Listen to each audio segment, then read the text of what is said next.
बाबा जी और हुजूर जी की प्यारी सात संगत जी, राधा स्वामी जी, सात संगत जी, डेरा ब्यास से एक बहुत बड़ी अपडेट आई है जी। और ये अपडेट आने वाले भंडारे यानी कि 30 तारीख को लेकर है जी। इस अपडेट को बड़े ही ध्यान से सुनना जी। सात संगत जी, आप सभी को याद होगा कि कुछ समय पहले एक खबर फैली थी कि डेरा ब्यास के रेलवे स्टेशन में बहुत सारा बदलाव होंगे और डेरे के स्टेशन को आधुनिक तरीके से बनाया जाएगा जी। साथ ही बहुत सारी सुविधाओं से लैस होगा डेरे का नया स्टेशन। अब जो खबर सामने आई है उस खबर के हिसाब से भारत सरकार की तरफ से रेलवे के कुछ अधिकारी आने वाले भंडारे के दिनों में डेरे के रेलवे स्टेशन पर एक सर्वे करने जा रहे हैं। वहां जाकर देखा जाएगा कि भंडारे पर क्या वाकई में लाखों की तादाद में संगत रेल से डेरे पहुंचती है। इस सर्वे के बाद डेरे के रेलवे स्टेशन में बदलाव को लेकर आगे की कार्रवाई पर ध्यान दिया जाएगा। एक नोटिफिकेशन भी जारी हुआ जिसमें लिखा गया है आगामी 28, 29 और 30 तारीख को भारत सरकार के रेल विभाग द्वारा ब्यास रेलवे स्टेशन पर एक सर्वेक्षण किया जाएगा जिसमें समस्त यात्री यातायात का अवलोकन किया जाएगा और उसके बाद ब्यास रेलवे स्टेशन के विकास की योजना बनाई जाएगी।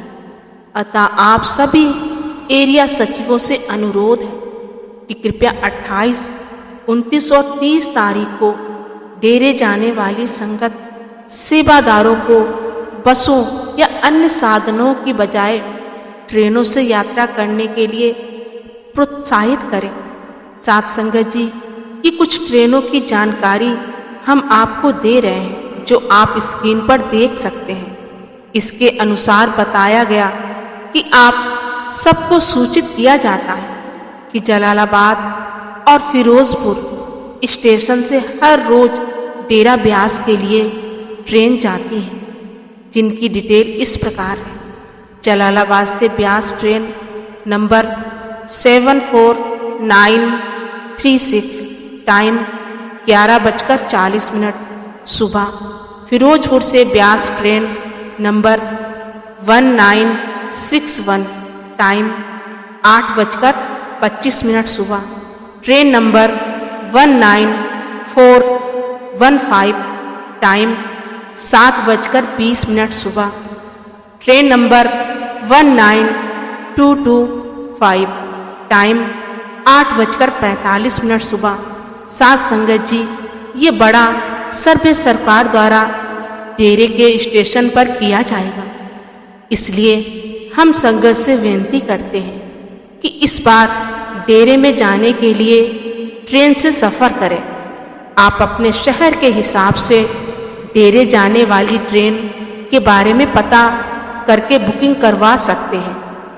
आजकल ऑनलाइन की बुकिंग की सुविधा भी उपलब्ध है। साथ संगत जी, आइए मैं एक प्रेरणा भरी साखी सुनाती हूँ। ये साखी एक ऐसे व्यक्ति की है जो पहली बार डेरा ब्यास गया था, मगर कुछ ऐसा हुआ जिसके चलते वे बाबा जी से इतना नाराज हो गया कि रविवार का जो सत्संग था उसे सुने बगैर ही वो घर को वापस चल पड़ा। मगर फिर कुछ ऐसा हुआ कि वो बड़ी खुशी से दोबारा फिर बाबा जी का सत्संग सुनने जा पहुंचा। एक लड़की जो कि एक सत्संगी परिवार में पली बड़ी हुई थी, पर उसकी शादी एक ऐसे परिवार में हुई जो कि बाबा जी को मानते नहीं थे, मगर मन में कहीं ना कहीं सतगुरु की कद्र थी, जिस वजह से उस लड़की को वह पास के सत्संग घर में सत्संग सुनने जाने देते, बल्कि उसका पति उसको खुद छोड़कर आता और फिर उसे वापस लेकर भी आ जाता था। एक बार उस लड़की की इच्छा हुई कि वो डेरा ब्यास में जाकर बाबा जी का सत्संग सुने, बाबा जी के दर्शन करे। उस लड़की ने अपने पति से जब अपनी इच्छा जाहिर की तो उसके पति ने कहा, ठीक है, वहां हम खुद उनके साथ जाएंगे और बाबा जी का सत्संग और उनके दर्शन करना चाहेंगे। अब दोनों पति पत्नी डेरा ब्यास जाने के लिए ट्रेन पर बैठ गए और इस तरह कुछ घंटों बाद ट्रेन व्यास स्टेशन पर पहुंच गई और वो दोनों ट्रेन से नीचे उतरे। लेकिन जब उस पति ने अपना मोबाइल फोन देखा तो वह मोबाइल फोन उस ट्रेन में कहीं छूट गया था, जिसकी वजह से वे इतना नाराज हुआ, उसका मन इतना दुखी हुआ था कि बाबा जी के बारे में भला बुरा बोलना शुरू कर दिया। लेकिन उस लड़की ने बाबा जी को दोषी नहीं माना, मगर फिर भी कि विचार किया, हे मालिक, ये सब क्या हो गया? अच्छे भले आए थे सत्संग सुनने। जब वे दोनों डेरे पहुंचे और सत्संग सुनने गए, इस तरह उन्होंने शनिवार का सत्संग सुना, मगर उसके पति का जो मन था वो फोन में कहीं ना कहीं अटका हुआ था। उसने अपनी पत्नी से कहा कि चलो वापस घर चलते हैं। उसकी पत्नी मन ही मन बड़ी दुखी हुई, क्योंकि वह बाबा जी के मुखार बिंदु से सत्संग सुनना चाहती थी, मगर वे मजबूर थी। उसने चुपचाप सामान बांधा और वे दोनों वापस घर को रवाना हो गए। जब ब्यास स्टेशन पर जाकर उन्होंने अपनी ट्रेन की टिकट बुक की और जब ट्रेन स्टेशन पर पहुंची तो वे दोनों ट्रेन के उसी डिब्बे में आ गए जब जिस डिब्बे से पहले आए थे, जब व्यास आए थे, और खुशकिस्मत से वे दोनों उसी सीट पर बैठ गए जिस सीट पर बैठकर व्यास आए थे।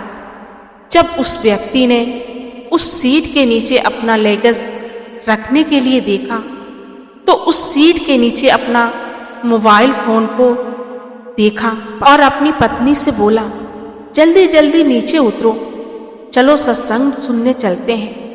वे इतना खुश हुआ कि वे जल्दी जल्दी अपनी पत्नी का हाथ पकड़कर और सामान उठाकर नीचे उतर गया। और वह इतना खुश हुआ, उसने मन में बाबा जी से माफी मांगी और बड़ी खुशी से अपनी पत्नी को सत्संग सुनाने ले गया। उसकी पत्नी भी बहुत खुश हुई और मालिक का शुक्रिया अदा करने लगी। साथ संगत जी, उस व्यक्ति ने आगे से भी कई बाबा जी के सत्संग सुने और फिर नामदान भी लिया। आज की बात करें, अब वो खूब सेवा करता है और भजन सिमरन करता है। संगत जी, संत कोई चमत्कार नहीं करते, मगर जहाँ पर संत होते हैं तो मालिक की कृपा से वहाँ चमत्कार अपने आप ही होते रहते हैं।